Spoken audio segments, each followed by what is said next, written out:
Professor's Diary, entry number 3. Today, there was a gathering attended by Pokemon professors from every region. We had a surprising announcement in store. Increasingly intense weather abnormalities and the calamities striking each region as a result show no sign of slowing down. At this rate, predictions suggest that we will no longer be able to obtain enough food and energy to continue living on this planet. And we learned that a plan was secretly in motion to evacuate all of humanity into space. It also seemed that, with a few exceptions, it will not be possible to bring Pokemon with us. Someone's journal, entry number 1. I just got back from depositing my partner Pokemon and the PC at the Pokemon Center. We spent every day together. Being separated like this is so hard, but I know we'll meet again someday. I'm sure of it. I'll need to evacuate with the others pretty soon, but first I'm planning to go take one last look at all the cities my partner and I visited together. It's hard to explain why, but I feel the need to do this. Yeah, cozy gaming, sure. Did you think you were getting calm and chill vibes decoration tips, or a game about cute Pokemon being roommates in a cabin in the woods? The only thing you're getting is existential dread, dear stranger line, and if I do my job right, the only other thing we can have when persisting through the end of the world. Some much needed hope. It's the only cornerstone we can use to build our utopias. Even when everything around us looks like a withered wasteland, but I'm getting ahead of myself.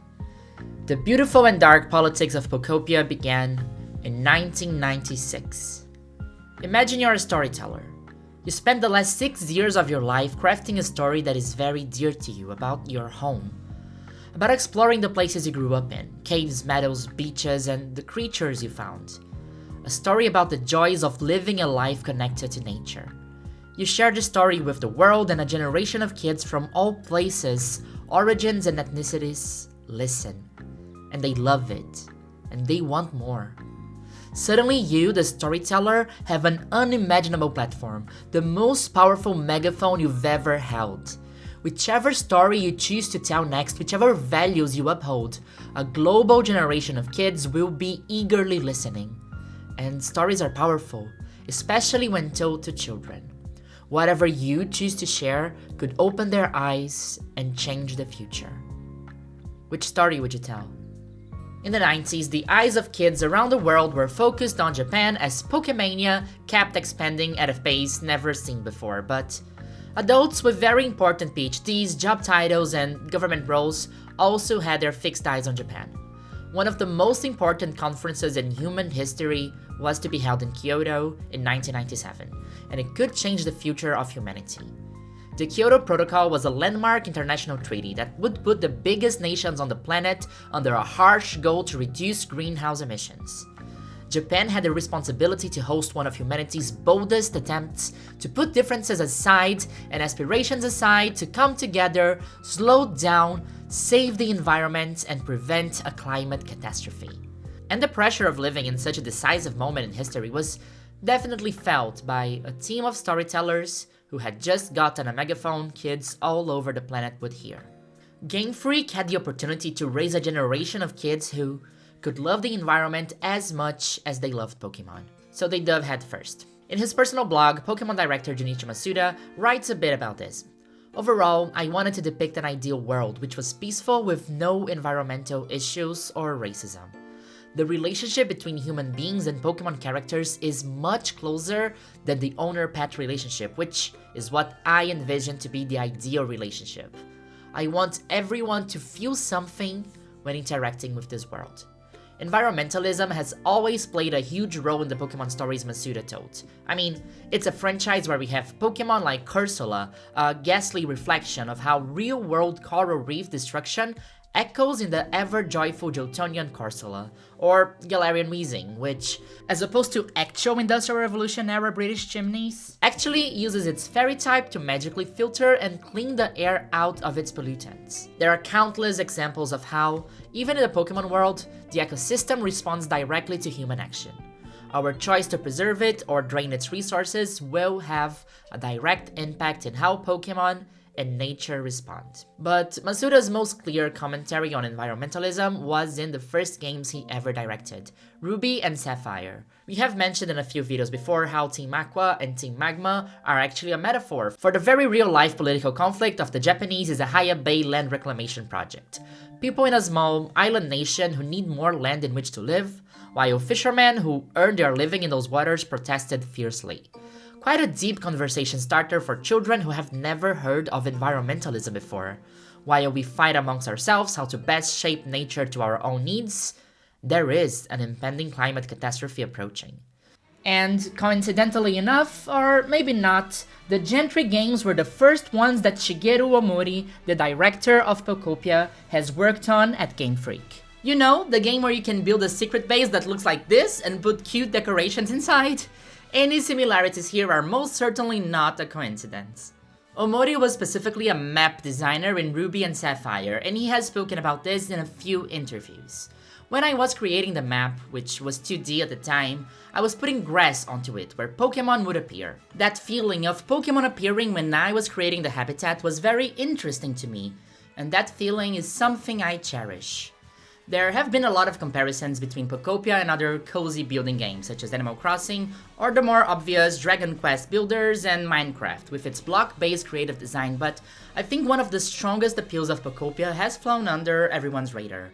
This game is about a former map designer trying to recapture to players the magical feeling he felt when creating the map for Hoenn. A map with a 2D pixel grid that was also block-based when he was making his own version of the Pokemon world. Pokopia is Pokemon's version of Super Mario Maker in a way, in the sense that we are given free reign and a sandbox to say how we want to rebuild this world. And this is only one of the reasons why Pokopia works, to shape the Pokemon world in your own way at your own pace.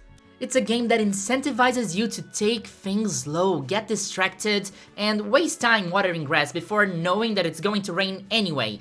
In TikTok's age, Pokopia is designed almost as an anti-doom scrolling game. It invites you to get lost in the calm boredom of watching Slowpoke or Torkoal slowly make their way towards the next quest, or telling you the Pokemon Center will only be ready tomorrow, just like Pokemon games have done before, like Kurt Apricorn Pokeballs in Johto. You better find something else to do in the meanwhile. Maybe you'll decorate Bulbasaur's home, or maybe go outside, meet your real-life friends, and call it a day. According to Koei Tecmo's developer Takuto Edagawa, casual players can enjoy however they want, maybe little by little, but whoever wants to do a deep dive can continue to play as much as they want. The Pokemon are charming, each with their own individual personality, and they have never been this sweet before. Why do I suddenly love Timber now? They will be stopping you out of the blue to say how much they appreciate you, the work you do for the town, inviting you to play, giving you gifts, and being genuinely grateful for your work. And every single one of these Pokemon wants more than anything in the world is just a tiny little house to live comfortably in. Impossible to be more relatable to a Gen Z audience. And it's been 2 weeks already and I can't remember the last time I got this addicted to a video game in my adult life. I'm not joking, I've never had this much difficulty in writing a script before because I wish that I was right now mining a dream island for Pokemetal so that I can 3D print a Snorlax bat for Umbreon. This game really surprised me in a way that I could never have anticipated. When it was announced, I thought, oh, sweet, but since I was never that much of a cozy gamer, I guess, I didn't have high expectations for it. I did play a little bit of Animal Crossing during lockdown, but not more than 60 hours. I hated that I would get gaslighted by my islanders if I spent 3 days without playing, and for the past 5 years I've been too scared to even visit that place and see what they're gonna tell me. However, I already have over 100 hours in Pokopia in 2 weeks, which I could never have expected, but I mean, the trailers were also super conservative. It literally only showed us the first hour of the game, a few cozy activities, nothing that really did justice to the scope of Pokopia.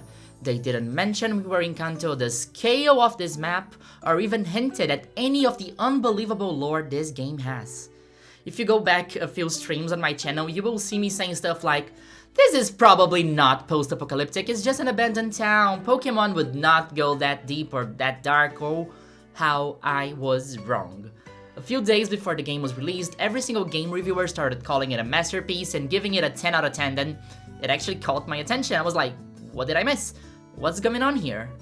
After 2 weeks, 100 hours, and a really pretty withered wasteland, I'm not stopping anytime soon because I just completely flattened my pallet town to build a pretty coastal town from scratch, and I'm itching myself to go do that right now. But I mean, this is not a review of Pokopia. I just needed to get that out there because I need to tell you how much I love this game and could never have anticipated how much I would cry all throughout the story. And I think it's really important to investigate why this story, as art, in this specific moment in human history, moved me and so many people from my generation around the world. If you also feel like these are important conversations to have, I wanted to invite you to like this video and help me sail the deep and treacherous waters of the YouTube algorithm. Don't forget to subscribe too to the little channel so that we can play Pokopia together whenever I'm live streaming next. But yes, this is a video about the dark politics and radical hope of Pokopia because, honestly, to be this raw and honest when telling a Pokemon story was surprisingly out of character for Game Freak, and I couldn't believe what I was reading while I played. And it was so bold and so sad and so utterly beautiful. Because while in 1997 the environmentalist Pokemon story was about caring for nature and doing all we can to prevent a disaster, in 2026, this story is not about prevention anymore. Climate catastrophe is here. Once it hits, how can we have a chance to build ourselves back up again? Pokopia starts when Ditto's Pokeball appears out of thin air in a cave, and Ditto finds themselves fully alone. Ditto is a Pokemon whose entire motif is based on learning something from others, on becoming someone else. And here they are, fully by themselves in a withered wasteland with no Pokemon, no plants, no humans anywhere to be seen. Except, of course, for Professor Tangrowth, this aging, gray-haired and kind Pokemon specialist. Tangrowth has been wandering these wastelands for God knows how long, as lonely as Ditto, desperately looking for any trace of humanity or Pokemon they can find. And by finding Ditto, they also find hope. Hope that there is some life out there after all. You, the player, are thrown into this dead earth with no explanation of where you are or what happened. These Pokemon have no idea either of what's going on, as they slowly start to appear, just like Ditto, out of thin air. The earth might be dead, but we can put effort into making it comfy again, and as we do, the Pokemon start to slowly come back and help us rebuild it together. And as you explore the world to bring Tallgrass back, Water Springs, you start seeing more and more hints that you are, in fact, in Kanto's Fuchsia City. The Pokemon that return don't really remember where they were before or what happened, but they do remember one thing. They all deeply, dearly miss their human friends. And maybe, if we build something new and pretty and really, really good, maybe the humans will return. It's easy to dream of a perfect Pokemon commune, but it takes arduous work to zone the land, manage resources, and physically put buildings up, brick by brick. Pokopia is almost like a metaphor for the fact that we cannot just wish for a utopian society to magically drop out of the sky. We have to build it ourselves from the ground up, alongside our neighbors.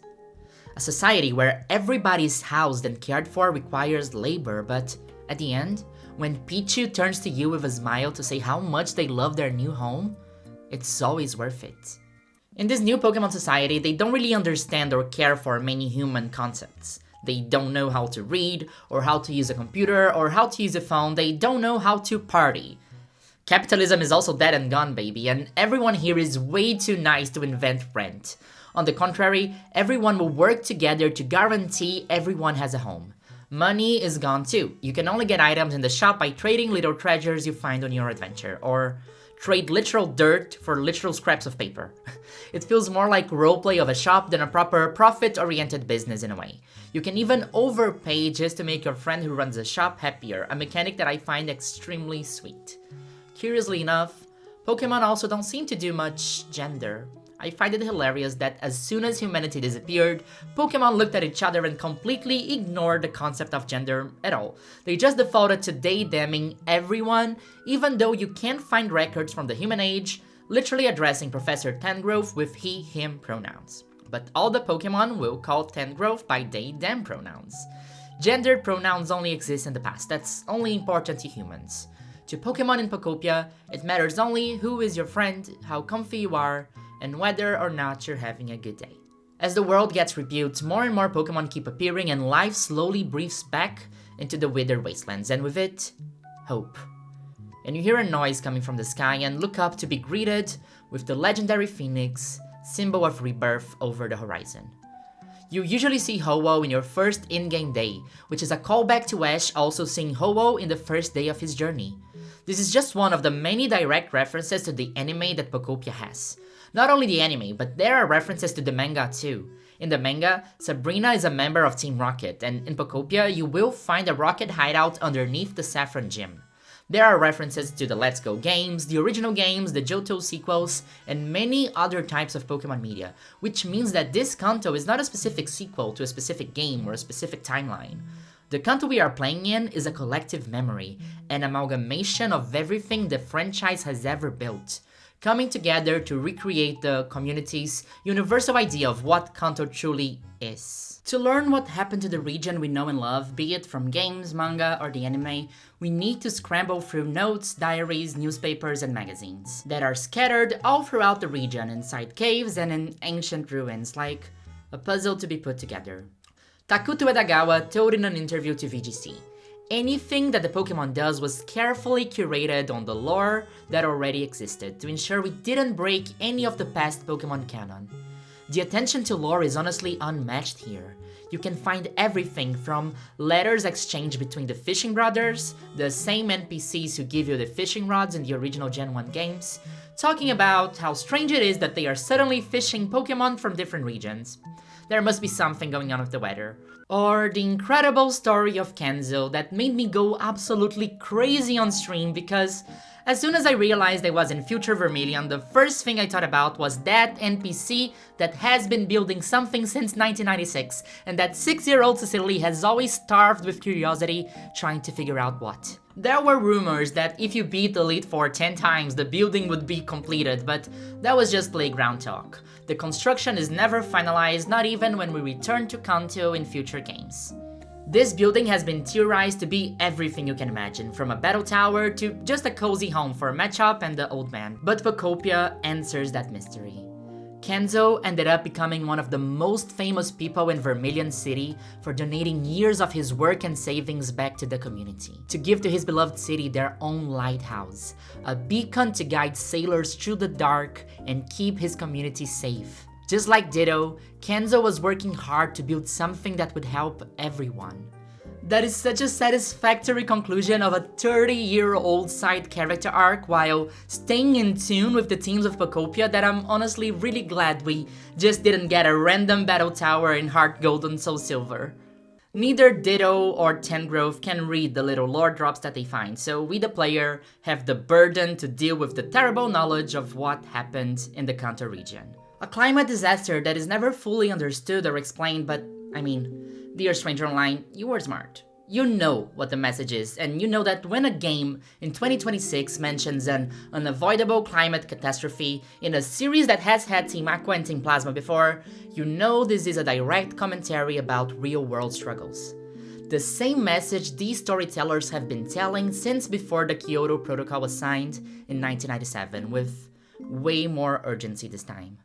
One magazine mentions that we all know that everyone's beloved music streaming services are being forced to shut down one by one due to the steep rises of server fees all over the world. Streaming servers went down, so people went back to listening to CDs, just like AI causing RAM memory to become completely unpurchasable. Volcanoes appearing in Mount Moon where there were none before, seismic activity causing Saffron City to elevate itself high in the clouds. It's much less about a legendary Pokemon going berserk or an evil team's shenanigans going awfully wrong. It's a cautionary tale of what human-caused climate change can do to a world that we love. In the Pokemon world, humans tried everything to reverse the collapse, even developing PokéLife, an app that could read Pokemon habitats in the wild and rewarded people for creating healthier ones. It was a desperate attempt to stop the catastrophe, but also the in-game explanation for the mechanic in which we can get items from the PC. But it was too late. The Ether Foundation, a huge woke NGO from Pokemon Sun and Moon, devises a plan to evacuate humanity into space. But resources are scarce and the trip is dangerous. And Pokemon have an advantage over humans. They can be broken down into data. It would be safer to store them and heartbreakingly part ways. The Ether Foundation launches the Pokemon Conservation Project, uploading every Pokemon into Bill's PC storage system to sleep in digital stasis until the Earth is habitable again.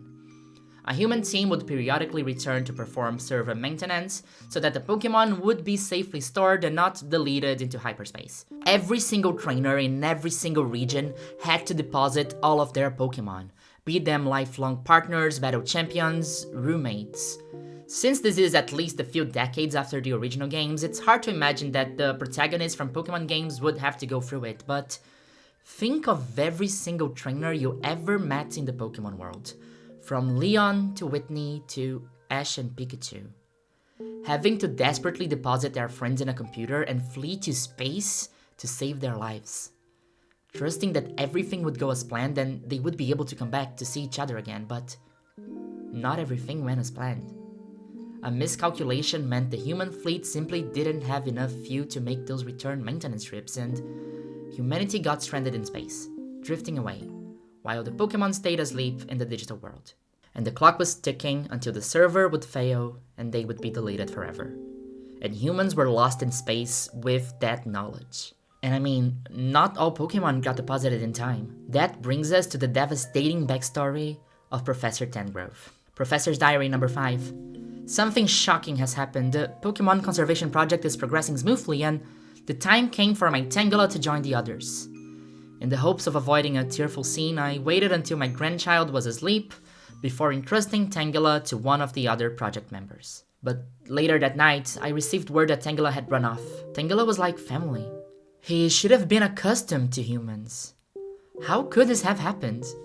I have a theory. Tangela was likely trying to get back to our home, but it's nearly time for my family to set off for space. Even if Tangela were to make it safely home, by the time he arrives, we'll no longer be there. I feel agonizingly helpless knowing there's nothing I can do. Just as heartbreaking are the journals we uncover from our own former human trainer, every time that we manage to restore a Pokemon Center. After depositing Ditto, they go back to all the cities they traveled together and relive some memories, and we learn more about their relationship. I think that a really cute story that is very relevant to Ditto's character development is when our trainer writes that our Ditto was specifically bad at transforming into other Pokemon. In fact, the only form it could ever transform into was an exact copy of the trainer. When we analyze Ditto's arc through the story, I think what this means is that Ditto has some kind of emotional block. Our Ditto can't just mechanically copy any shape, it needs a deep emotional bond to pull off a flawless transformation. I say this because as you rebuild Kanto and forge new friendships, Ditto's transformations get noticeably better. From only transforming into Squirtle's shell or Bulbasaur's vines, by the end of the game, Ditto is fully turning into really complex Pokemon like Dragonite and Magnemite. I personally believe this is narrative proof that our little pink blob has finally learned to love its new community as much as the human trainer that it lost. And as a side note, I think it's really lovely that that iconic derpy Ditto face that is now in every single Ditto and every single Ditto merch was actually originally from the anime, and it was showing a Ditto that couldn't really transform properly into other Pokemon. It was a Ditto that did not really master the move Transform yet. I think it's lovely to see this become a trademark look of Ditto, officially making its way into the games and not just merchandise. The eternal feedback loop of Pokemon's transmedia. But it's only in the Skylands that we finally learn why all of these Pokemon seem to be reappearing out of thin air. Throughout the game, we've been piecing together a series of diaries written by a rogue hacker who spent their days infiltrating the servers of mega corporations and donating the stolen funds to Pokemon conservation groups, which, honestly, adding a white-hat hacker as a hero is kind of crazy coming from a Nintendo property. But anyway, their life changes when they stumble onto highly classified weather data and uncover the global cover-up of the climate collapse. They get tracked by the Ether Foundation and are recruited for a Black Ops mission, the Pokemon Conservation Project. But the hacker runs the math and realizes that humanity's evacuation plan is really dangerous, and any error might mean no return. The Earth servers will eventually run out of power, and the digitized Pokemon will just die out in their sleep when the servers shut off. So the hacker goes rogue once again. In Hacker's Confessions number 6, they reveal their contingency plan by using the PokeLife app, the one that is consistently scanning for appropriate Pokemon habitats, to let the Pokemon out in the wild. First, it will continuously check the weather data across the globe in search of environments that can prove even slightly habitable to Pokemon. Next, if maintenance is not performed for a long period of time and the system begins to approach its limits, it will release the Pokemon most suited to those environments. Releasing the Pokemon into a wild world rather than leaving them asleep in a computer would be a happier outcome. And that's what's happening in Pokopia.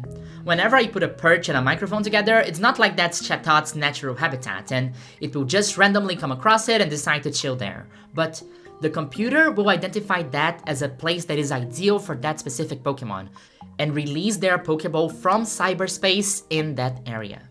Very Digimon, if you ask me. And as I was playing Pokopia, I realized there was no way for this game to have a happy ending at all. For all intents and purposes, humanity is stranded in space with no fuel for what seems like centuries now, and there's no way to return.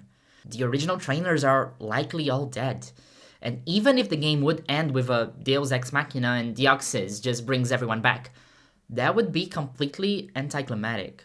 A Pokopia that ends with humanity returning means that Ditto can just stop building its communal utopia. It would kill the gameplay loop, because there's no reason to keep building in the post-game if humanity is back. I just couldn't see a way for the game to write itself out of a sad ending, but that was totally on me, dear stranger online, because even though for the past 30 years, they have been constantly telling me to prepare for trouble and make it double, I guess I wasn't prepared for Team Rocket to end up saving the world.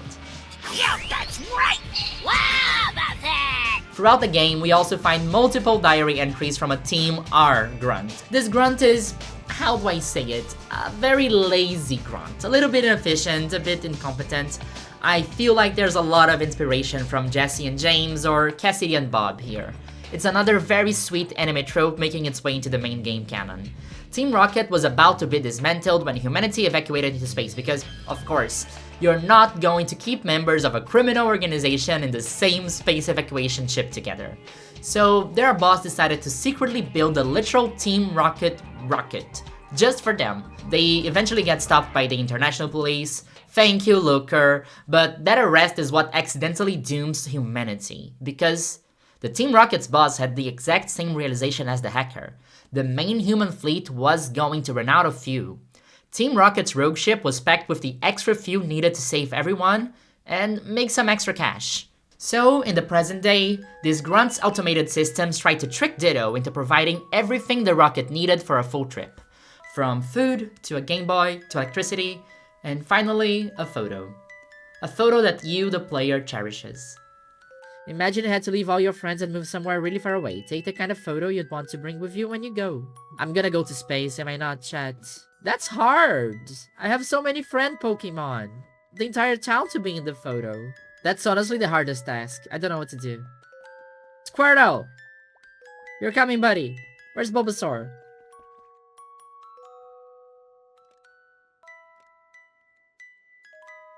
Look at them! Look at them going! Chat, look at this. Absolutely perfect. I love that this game even allowed me to take this photo. This was crazy. That's my cherished photo. Me, my little town, and my friends.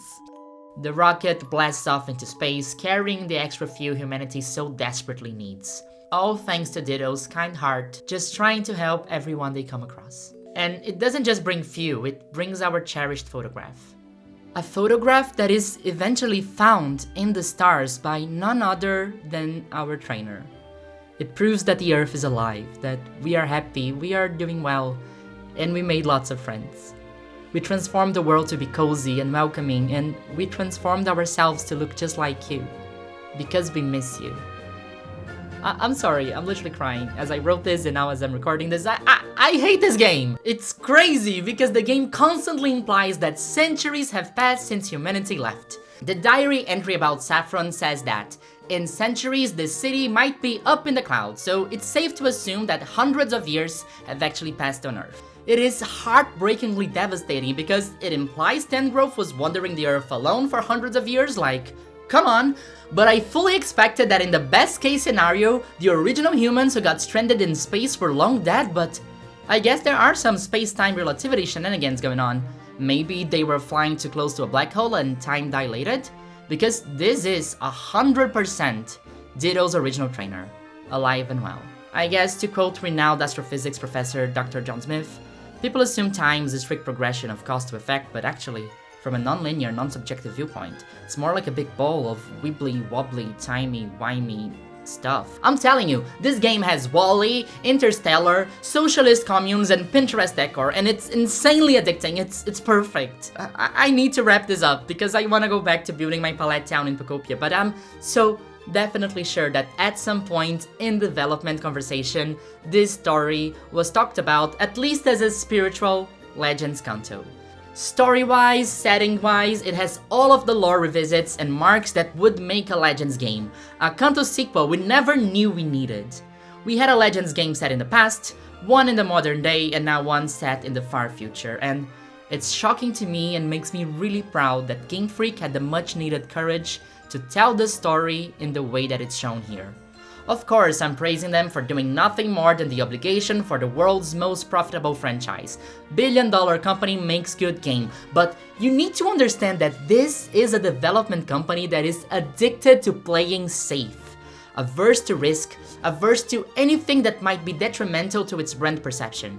I also think that is the reason why it's not clear that we are playing in Kanto in the marketing material for Pokopia. Because to tell a story as dark, beautiful, and deep as Pokopia about a topic so necessary as the impending urgency of the climate catastrophe while using Kanto as a backdrop is one of the best things Game Freak has ever done. Like, Kanto is sacred, it's their baby, it's their moneymaker, and the reason why whenever we come back to it, it's always the same story and the same layout and the same formula, it's because they are scared of touching it and somehow doing something wrong and ruining it. And to believe that they are willing to literally destroy Kanto to rubbles, cut a volcano through Pewter City and show me this region, this place where I spent my childhood hours, my cherished memories of playing Pokemon in Gens 1 and 2 and 3 and 4 that always had Kanto in them somehow, to see these places destroyed, these characters I love all forced to abandon their homes and their much loved Pokemon behind, becoming effectively climate refugees, is extremely impactful, and it's told in such a sweet and caring way that I simply cannot deal with it. I was not expecting Pokopia to quickly become my favorite Pokemon spin-off of all time, but I'm so happy this game exists. I'm proud that Game Freak also knew when to step down and ask for help, when to be less protective of the brand by also inviting other developers who are more specialized in other areas to take the reins, as was the case with Koei Tecmo. From what I've read in interviews, it's clear the respect they had to the pre-established lore and the franchise in general. I hope this serves as a lesson for Game Freak that if you have the resources, it is okay to ask for help, to call for other developers for assistance in areas where you might not be an expert in, say, I don't know, 3D textures. Wild example. If this is a lesson they take for future Pokemon projects, we are bound for more hits like Pokopia in the future.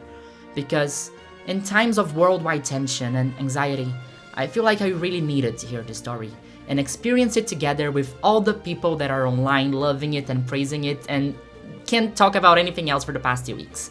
It's a reminder that even when things get unbelievably dark, if we just hold on to each other, forge strong bonds and build real communities, we can actually create the world we've been dreaming of. You'll see players posting these incredible environments, lush habitats, and gorgeous town all over the internet, but a tiny Ditto could never build them alone. Ditto is a Pokemon whose entire motif is based on learning something from others.